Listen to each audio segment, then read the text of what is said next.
For this stitch, we're going to need to set up the fabric. This is the catch stitch. Set up the fabric so you have what would essentially be a hem. What you're going to do, I hope you can see it. Ugh. Turn your fabric, your piece of muslin, over 1/4 inch and press. Okay, and then you're going to turn it over again about 1 inch and then press it.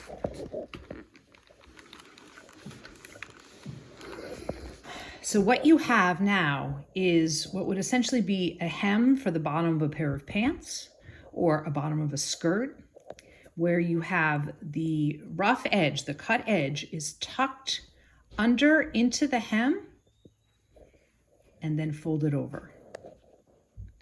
And you're going to stitch only this part and then the back, which would be, if this was a pant leg, this would be the inside, this would be the pant leg that we see outside, and this would be the seam allowance.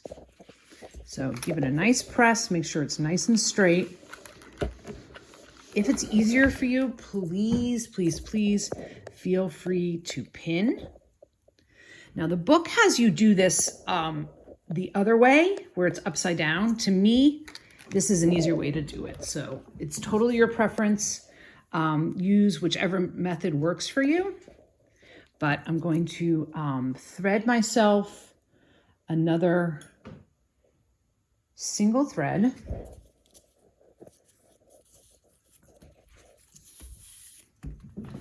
Of course, I already lost my needle, so life is great here. All right.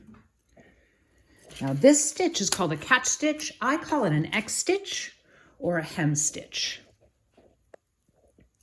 And it's a little bit tricky, but once you get the hang of it, it's actually quite useful, and you'll actually use it quite a bit in costuming. Okay, so there's my single thread. Again, I'm taking the end, turning that over, making that knot, pulling it through.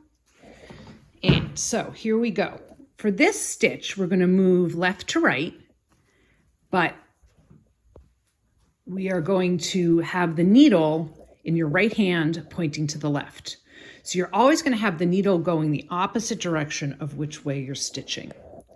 You're going to put your needle into that little fold and pull it through, okay? Making sure you have a knot. Now, you're going to go up and to the right. So you're moving in this direction, up and to the right to where you just were, but you're going to, again, keep your needle always moving in the opposite direction of which you are stitching. You're going to pick up 2 or 3 threads, a very, very small amount, and then pull it through. And you see, because you went up and to the side or to the right of where you were, I wonder if I can get a better focus. There you go. You will see that you will start to make an X pattern. So now you're going to move down to the right. Needle is always pointing towards the left. Pick up just under that fold and pull.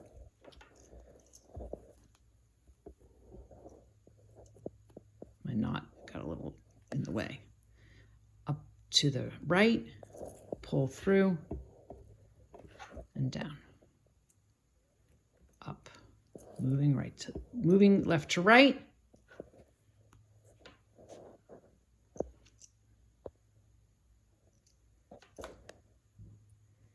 This is, as I said, this is one of my favorite stitches. I use it all the time. If you are an embroiderer or a cross stitcher, this probably feels pretty familiar to you.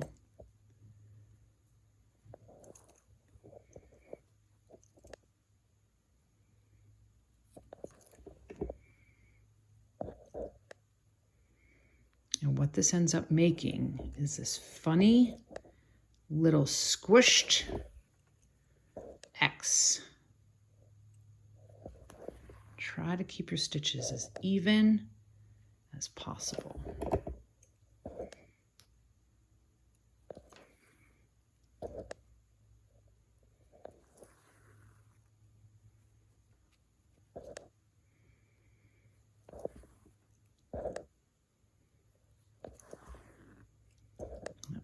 from me a little bit.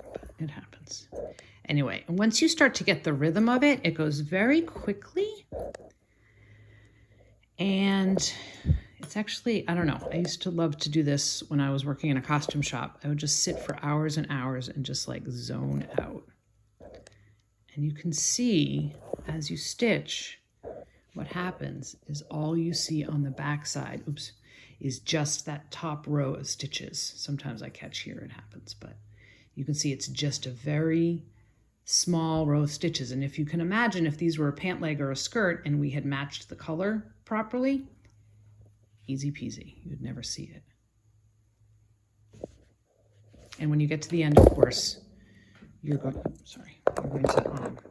to knot it off.